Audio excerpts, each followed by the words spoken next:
So ரீசெண்டாக வந்து நம்ம வந்து ஒரு குரூப் ஆஃப் வெயிட் லாஸ் ட்ரக்ஸை வந்து நம்ம யூஸ் பண்ணிட்டு இருக்கோம், வைடாக யூஸ் பண்ணிட்டு இருக்கோம். அதுக்கு பேர் வந்து GLP-1 அகனிஸ்ட். ஸோ நீங்கள் இந்த பேரில் கேள்விப்பட்டிருக்க மாட்டீங்க. GLP-1 அகனிஸ்ட் அப்படிதான் அதுக்கு குரூப்பு பேர். இந்த GLP-1 அது வந்து முக்கியம். அது என்னன்னா வந்து நம்ம GI ட்ராக்லேயே வந்து அது ப்ரொடியூஸ் ஆகிற ஒரு ஹார்மோன். ஸோ வந்து அது எப்போ ப்ரொடியூஸ் ஆகுதுன்னா, நீங்கள் வயிறு முட்டை நல்லா சாப்பிட்டுட்டு இருந்தீங்கன்னா அது வந்து நம்ம GI ட்ராக்லேருந்து இந்த GLP-1 வந்து செக்ரேட் ஆகுது. இந்த GLP-1க்கு ஃபுல் ஃபார்ம் பார்த்தீங்கன்னா குளுக்ககான் லைக் பெப்டைட் 1. சரி, இந்த GLP-1க்கு என்ன வேலை?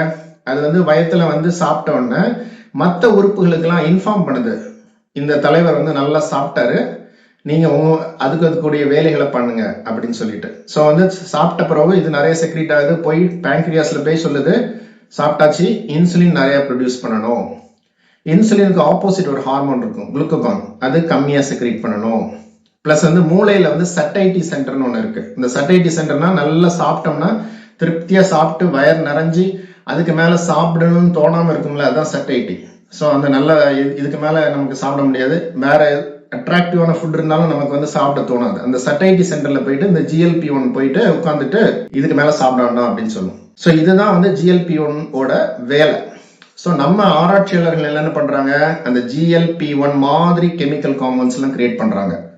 ஸோ அந்த GLP மாதிரி இருக்க கெமிக்கல் காம்பவுண்ட்ஸ் தான் GLP-1 அகனிஸ்ட். ஸோ அந்த லிஸ்ட்ல நிறைய இதெல்லாம் வருது, செமக்ளூடைடு, டிர்சபடைடு. ஸோ இதான் வந்து கெமிக்கல் நேம்ஸ். ஆனால் நம்ம வந்து ட்ரேட் நேம்ஸ் எல்லாம் பிராண்ட் நேம்ஸ் இருக்குல்ல, அதுல நம்ம யூஸ் பண்றோம். இது வந்து பாத்தீங்கன்னா உங்களுக்கு வந்து மஞ்சுவாரா, ஓசம்பிக் அந்த மாதிரி உள்ள ட்ரேட் நேம்ஸ் இருக்கு. ஸோ இப்போ வந்து ஆக்சுவலி ஆஃப் பேட்டன் போய் இந்தியன் கம்பெனிஸும் நிறைய பிராண்ட்ஸ்லாம் வந்து ஆக்சுவலி கொண்டு வந்திருக்காங்க. ஸோ வந்து இந்த செமக்ளூடைட் அண்ட் டிர்சபடைட் இது என்ன பண்ணும்னா இந்த GLP-1 வேலையை தான் பண்ணும். ஸோ போயிட்டு ஃபர்ஸ்ட் 2-3 வேஸ்ல வந்து இந்த டைப் 2 டயபெட்டிஸுக்கும் இந்த ஒபிசிட்டிக்கும் அது வேலை செய்யுது. ஒன்று வந்து ஃபர்ஸ்ட் பார்த்தீங்கன்னா இன்சுலின் ஹார்மோன் செக்ரீஷனை என்ஹான்ஸ் பண்ணுது. ஸோ பேங்க்ரியாஸ்ல போய் பீட்டா செல்ஸை போய் ஸ்டிமுலேட் பண்ணி இன்சுலின் செக்ரீஷனை இன்க்ரீஸ் பண்ணுது. அதே சமயத்துல இந்த ஆல்பா செல்ஸையும் வந்து இது பண்ணி இந்த குளுக்ககான் செக்ரீஷனை சப்ரஸ் பண்ணுது, ரெடியூஸ் பண்ணுது.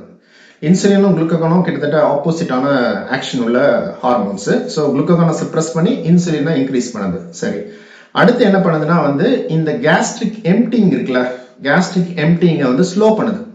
ஸோ ஸ்லோ பண்றதுனால ரொம்ப நேரம் வந்து ஃபுட் வந்து வயிற்றுலேயே இருக்கும், ஸ்லோவா டைஜஷன் ஆகும், ஸ்லோவா அங்கே இருந்துகிட்டே இருக்கும். ஸோ உங்களுக்கு வந்து எப்பவுமே ஒரு ஃபுல்னஸ் இருக்கும். ஸோ ஹங்கர் இருக்காது, ஒரு ஃபுல்னஸ் இருக்கும், ஸ்லோவா டைஜஸ்ட் பண்றதுனால. இன்னொரு அட்வான்டேஜ் என்னன்னா பிளட் சுகர் வந்து டக்குன்னு ஷூட் அப் ஆகுது, ஸ்லோவா டைஜஸ்ட் பண்றதுனால அது ஸ்மூத்தா தான் வந்து ரைஸ் ஆகி ஸ்மூத்தா ஃபால் பண்ணும். ஸோ இந்த மாதிரி பண்றதுனால நமக்கு பிளட் சுகர் கண்ட்ரோலும் வரும், பசி ஹங்கர் ஹங்கர் இல்லாதனால நம்ம வந்து சட்டைட்டி சென்ட்ரும் இது ஸ்டிமுலேட் ஆகி இருக்கிறனால நமக்கு வந்து பசிக்காது. ஸோ வந்து நம்ம ரொம்ப சுகரியான சப்ஸ்டன்சஸ் இல்லைன்னா வந்து அன்ஹெல்தி ஃபுட்ஸ் எல்லாம் சாப்பிட்றத ரொம்ப அவாய்ட் பண்ணுவோம். ஸோ இந்த ட்ரக்ஸ் எல்லாம் எடுக்கிறவங்களுக்கு இந்த அட்ராக்டிவ் ஃபாஸ்ட் ஃபுட்ஸ் இதெல்லாம் வந்து ரொம்ப பிடிக்காது. மனசளவுலேயே வந்து அவங்களுக்கு வந்து இதை பார்த்தாலே வந்து ரொம்ப பிடிக்காத மாதிரி ஆகிரும். அந்த மாதிரி வந்து நியூராலஜிக்கல் சென்டர்ஸ்ல எல்லாம் இதை ஆக்ட் பண்ணி அந்த மாதிரி ஒரு சிச்சுவேஷனை கிரியேட் பண்ணிடும்.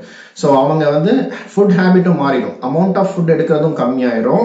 Plus in addition to that அந்த quality of the food unhealthy இருந்து ஹெல்த்தி சாய்ஸஸ் வந்து அவங்க சூஸ் பண்ணிடுவாங்க. ஸோ இதனால வந்து அவங்களுக்கு வெயிட் குறையுது. ஸோ இப்போ வந்து இதுல வந்து 2 மெயின் ட்ரக் இருக்கு.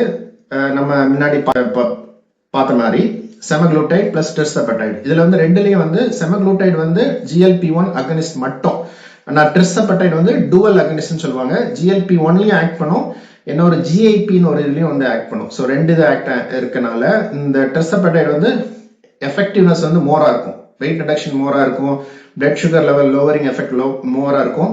பட் அதே டைம்ல வந்து நமக்கு சைடு எஃபெக்டும் வந்து டிர்சபடைட்ல மோர். இன்னொன்று டிர்சபடைட் வந்து பாத்தீங்கன்னா காஸ்ட்லி, செமிக்ளூடைட் வந்து கொஞ்சம் வந்து நமக்கு சீப்பர். சரி, இப்போ இது எடுக்கிறனால என்னென்ன எஃபெக்ட் வரும்? ஒன்று, உங்களுக்கு பிளட் சுகர் வந்து நல்ல கண்ட்ரோல் வந்துடும். டயபெட்டிஸ் இருந்துன்னா இன்சுலின் தேவை, இந்த ரெகுலர் மெடிசின்ஸ் தேவைலாம் பெரிய அளவில் நமக்கு கம்மியாயிரும். பட் இதை வந்து நீங்க தகுந்த மருத்துவர்கிட்ட போயிட்டு ஆலோசனை படி பார்த்துட்டு நீங்க அதுக்கு எலிஜிபிளான்னு பார்த்துட்டு அதுக்கப்புறம் தான் எடுக்கணும். அது எடுத்தீங்கன்னா உங்களுக்கு வந்து இந்த சுகர் லெவல்ஸ் எல்லாம் வந்து மெயின்டைன் ஆகும். இந்த லாங் டேர்ம் சுகர் கண்ட்ரோல் HbA1cன்னு ஒரு டெஸ்ட் பண்ணுவாங்க, அதுல ஒரு டிராமாட்டிக் நமக்கு வந்து சேஞ்ச் வந்து தெரியும். செகண்ட் வந்து 10 to 20% வெயிட் லாஸ் வரும். சப்போஸ் நீங்க வந்து 80 kgனா நமக்கு 8 kgலேருந்து ஒரு 16 kg வரை வெயிட் லாஸ் வர்றதுக்கு வாய்ப்பு இருக்கு. ஸோ வந்து 10 to 20% வந்து வெயிட் லாஸ் இது இருக்கு. இதுல ஒரு விஷயம் என்னன்னா வந்து சில டைம் வந்து இந்த வெயிட் லாஸ்ல மசில் லாஸும் ஆகுது. ஸோ வந்து along with இந்த மெடிகேஷன்ஸ் வந்து you have to do வந்து strength training அந்த மாதிரி to preserve your muscle mass. So இது யாருக்கெல்லாம் இண்டிகேட்டட் அப்படின்னா நமக்கு டைப் 2 டயபெட்டிஸ் இருந்து அன்கண்ட்ரோலாக இருந்ததுன்னா டெஃபினட்டா இது ஒரு இண்டிகேஷன் டைப் 2 டயபெட்டிஸ். இன்னொன்று வந்து கிரானிக் வெயிட் மேனேஜ்மெண்ட்டுக்கு இது இண்டிகேட்டட் அலாங் வித் ஒரு calorie restricted diet plus exercise. So primary modality of treatment வந்து calorie restricted diet plus exercise இருக்கும். அது கூட சப்ளிமெண்டலாக இந்த ட்ரக்கை நம்ம யூஸ் பண்ணலாம். ஸோ யாருக்கெல்லாம் யூஸ் பண்ணலாம்னா இப்போ பிஎம்ஐ வந்து ஒரு 30க்கு மேலே இருக்குது, 30 இல்லைன்னா அதுக்கு மேலே இருக்குதுன்னா நமக்கு இண்டிகேட்டட். இல்லைன்னா பிஎம்ஐ 27க்கு மேலே இருந்து அந்த ஒபிசிட்டி ரிலேட்டட் ரிஸ்க் ஃபேக்டர் ஏதாவது இருந்தாலும் நம்ம பண்ணலாம். ஸோ ஒபிசிட்டி ரிலேட்டட் ரிஸ்க் ஃபேக்டர்ஸ்னா டைப் 2 டயபெட்டிஸ், ஹைப்பர் டென்ஷன், இல்லைன்னா கொலஸ்ட்ரால் ப்ராப்ளம், இல்லைன்னா ஸ்லீப் ஆப்னியான்னு ஒரு நோய். இந்த கொரட்டெல்லாம் விடுவாங்க, நல்ல ஒபீஸா இருப்பாங்க, கொரட்டை விடுவாங்க, அவங்களுக்கு அப்பப்போ அந்த அப்பர் ஏர்வே வந்து அடைச்சிட்டு இருக்கும். ஸோ இந்த மாதிரி இண்டிகேஷன் இருந்தாலும் நம்ம வந்து இவங்களுக்கு கொடுக்கலாம். சரி, சைடு எஃபெக்ட்ஸ் என்னெல்லாம் வரலாம் அப்படின்னா காமன் சைடு எஃபெக்ட்ஸ் வந்து ரொம்ப சிம்பிளான சைடு எஃபெக்ட்ஸ். நாசியா வரலாம், வாமிட் வர மாதிரி உள்ள சென்சேஷன் வரலாம், இல்லைன்னா வாமிட்டிங் வரலாம், டயரியா வரலாம், கான்ஸ்டிபேஷன் வரலாம், அப்டாமினல் ப்ளோட்டிங் வரலாம். இதெல்லாம் common side effects. 90% of the பீப்புளுக்கு இந்த மாதிரி காமன் சைடு எஃபெக்ட்ஸ் தான் வரும். பட் ரேரா என்ன ஆகும்னா வந்து சிலருக்கு வந்து ரொம்ப அன்காமனா கொஞ்சம் ரிஸ்கியான காம்ப்ளிகேஷன்ஸ் வரலாம். அந்த ரிஸ்கியான காம்ப்ளிகேஷன்ஸ் வந்து அக்யூட் பேங்க்ரைட்டிஸ் வரலாம், இல்லை அக்யூட் கோலிசிஸ்டைட்டிஸ் வரலாம், கால் ஸ்டோன்ஸ் வரலாம். அது மாதிரி சில டயபெட்டிக் ரெட்டினோபதி அந்த மாதிரி கண்டிஷன் இருந்தா சில டைம் ஒர்சன் ஆகலாம். அதனால நம்ம ஆப்தமாலஜிஸ்டையும் நம்ம வந்து ப்ரையரா வந்து பார்த்து அந்த கண்டிஷனை வந்து நம்ம எவாலுவேட் பண்ண வேண்டிய விஷயங்கள்லாம் இருக்கு.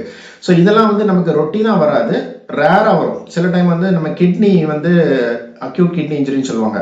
ஸோ அந்த அக்யூட் கிட்னி இன்ஜுரி வரலாம். இது வந்து uncommon rarer side effects. Most common side effects வந்து ஈஸிலி நமக்கு மேனேஜபிளா தான் இருக்கும்.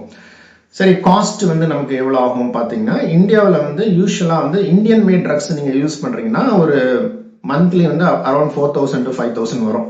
இதே இது நம்ம வந்து ஸ்டாண்டர்ட் யூஎஸ் மேட் ட்ரக்ஸ் நீங்கள் யூஸ் பண்ணுறீங்கன்னா உங்களுக்கு அப் டு வந்து 8,000 to 10,000 per month வந்து வர மாதிரி இருக்கும். இதை யூஸ் பண்ணியிருக்கவங்க பெரும்பாலும் ஒரு நல்ல ஒரு ஒப்பீனியன் தான் வச்சிருக்காங்க. ஏன்னா சிக்னிஃபிகன்ட் வெயிட் லாஸ் வந்து ஈஸியாக அச்சீவ் பண்ணுறது அவங்களால பண்ண முடியுது.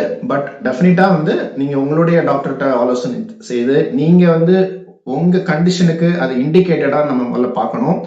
பார்த்துக்கிட்டு அது பிறகுதான் வந்து டாக்டருக்கு மானிட்டரிங்கோட நீங்க வந்து அதை வந்து நம்ம அப்ராப்ரியேட் பிரிஸ்கிரிப்ஷன்லாம் எடுத்து அதை பண்ணணும். Plus continuous monitoring while on that drug வந்து இட் இஸ் வெரி crucial.